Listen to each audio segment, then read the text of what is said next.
Hello दोस्तों, मैं रवि आप सभी का स्वागत करता हूं the MP exam with Ravi में। कल हमने पढ़ा था हुमायूं के बारे में, और हुमायूं के बारे में पढ़ाते पढ़ाते मैंने चर्चा की थी आपको चौसा के युद्ध की। किसकी? चौसा के युद्ध की। और जिसमें आपका जिक्र आया था किसका? आपके शेरशाह सूरी का। किसका?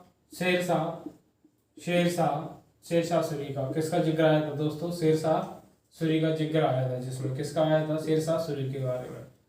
तो आज मैं इसी शेरशाह सूरी के बारे में बताने जा रहा हूँ कुछ अन्य फैक्ट, वो भी आपको रिलेट करके, जिससे आप लंबे समय तक याद रख सको। और ये चौसा का युद्ध हुआ था, वो हुआ था 26 जून 1539 को। 1539 ईस्वी को या एडी को। किसका? शेरशाह और हुमायूं को। जिसमें हुमायूं क्या हुआ था? हुमायूं हुआ था परास्त। क्या हुआ था दोस्तों? परास्त हुआ था। तो आइए शेरशाह सूरी के बारे में हम चर्चा कर लेते हैं। किसके बारे में? शेरशाह सूरी के बारे में। इसके बाद शेरशाह सूरी के बाद हम चर्चा करेंगे अकबर के बारे में, और अकबर के बारे में भी हम लॉजिक से फैक्ट याद करेंगे। क्या याद करेंगे? फैक्ट याद करेंगे लॉजिक से। जैसा कि ए लिखा है आपका शेरशाह सूरी। क्या लिखा दोस्तों? शेरशाह सूरी। तो इस शेरशाह सूरी के दो नाम थे। एक नाम था इसका, वो था शेर खा। और एक नाम था इसके बचपन का नाम था फरीद। क्या नाम था दोस्तों? फरीद। और ये जो नाम था इसका, ये नाम नहीं था, इसकी ये उपाधि थी। क्या थी दोस्तों? ये उपाधि थी। ये क्या थी? उपाधि थी। और ये जो फरीद था, ये फरीद के जो पिता थे उनका नाम है क्या? हसन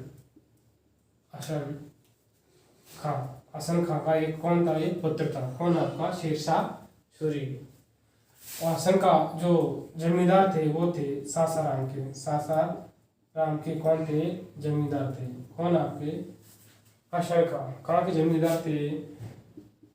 जमींदार थे आपके सासाराम के। आप बताओगे, आप जमीन से क्या रख सकते हो? जो जमींदार होता है उसके पास नंबर एक तो क्या होता है दोस्तों? रुपया, पैसा होता है। मुख्य रूप से इनका जो प्रॉफिट होता है वो क्या होता है? जमींदारों का रुपया, पैसा। तो या ऐसा बोल सकते हैं, ये जमींदार जो पैसा कमाते हैं वो कहाँ से कमाते हैं? जमीन से। तो इनका जो मुख्य प्रॉफिट होता है वो किससे होता है? रुपया, पैसा से। तो इन्हें पैसा चलाया था 1 रुपये 174 ग्राम का एक सिक्का चलाया था इनने 1 रुपये का।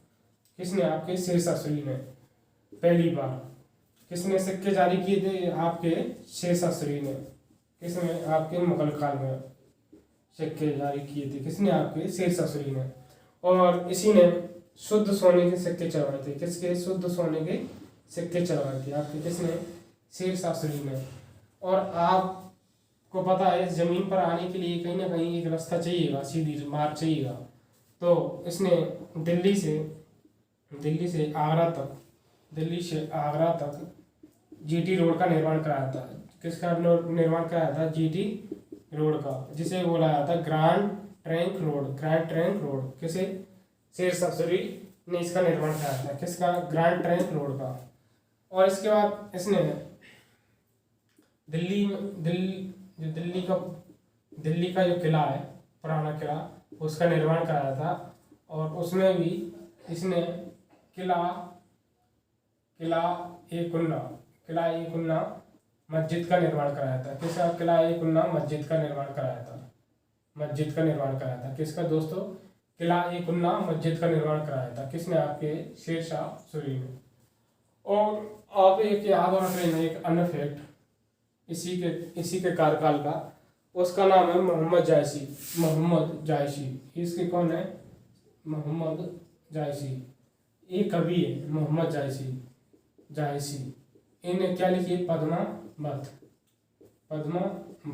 क्या लिखी दोस्तों? पद्मावत। जैसा कि इसके बारे में मूवी भी आई थी, आप मूवी देखना, बड़ी इंटरेस्टेड मूवी है पद्मावत। और इसके बाद मैं बात कर रहा था कहाँ की? आपकी दिल्ली की, आगरा की और रुपया पैसा की। एक जमीन को मापने के लिए किसी न किसी यंत्र की आवश्यकता पड़ेगी। आपको पता है किसकी आवश्यकता पड़ेगी? यंत्र की। तो जो जमीन मापी जाती थी ये ज़मीन मापी जो जाती थी इसके लिए इसने जो कर लगाया था उसका नाम है जब्ती कर। इसने जब्ती कर लागू किया था आपके किसने, शेरशाह सूरी ने। क्या लागू किया था दोस्तों, जब्ती कर। उसके बाद यहाँ कलिंजर अभियान के दौरान इसकी क्या हुई थी दोस्तों, कलिंजर विजय अभियान बोलेंगे इसे, क्योंकि इसे जो जीत लिया था इसने, क्या जीत लिया था। तो कलिंजर विजय अभियान के तहत के तहत इसकी क्या हुई थी, मृत्यु कैसे हुई थी। इसके जो तोप तमंचे थे, पटाखे से, बॉम्ब बोल सकता हूँ मैं, बॉम्ब से, पटाखे से, इसकी मुख्य रूप से पटाखे, इसके तोप से इसकी क्या हुई थी, तोप के फटने से इसकी क्या हुई थी दोस्तों, मृत्यु हुई थी। किसकी, आपकी शेरशाह सूरी की। किसकी दोस्तों, शेरशाह सूरी की। और शेरशाह सूरी की मृत्यु होने के बाद ये जो आपका सासाराम है भाई, क्या है ये सासाराम, यहीं पे से दफनाया गया था। किसे, आपके शेरशाह सूरी को। इस प्रकार आपको ये बात पता चल गई कि शेरशाह सूरी का जो मकबरा है वो कहाँ है, सासाराम में। तो दोस्तों इसके बाद मैं आपको पढ़ाऊंगा क्या, अकबर के बारे में हम पढ़ेंगे कल। क्या पढ़ेंगे कल, किसके बारे में, अकबर के बारे में। तो आप मेरी इस वीडियो पर फीडबैक दें, आपको कैसा वीडियो लगा, और आप स्क्रीनशॉट ले लें सबसे पहले, और आप अपने हिसाब से ही लिख लें, इसे नोट कर लें। तो इन्हीं सब शब्दों के साथ दोस्तों मैं आपसे कहूँगा जय हिंद, जय भारत।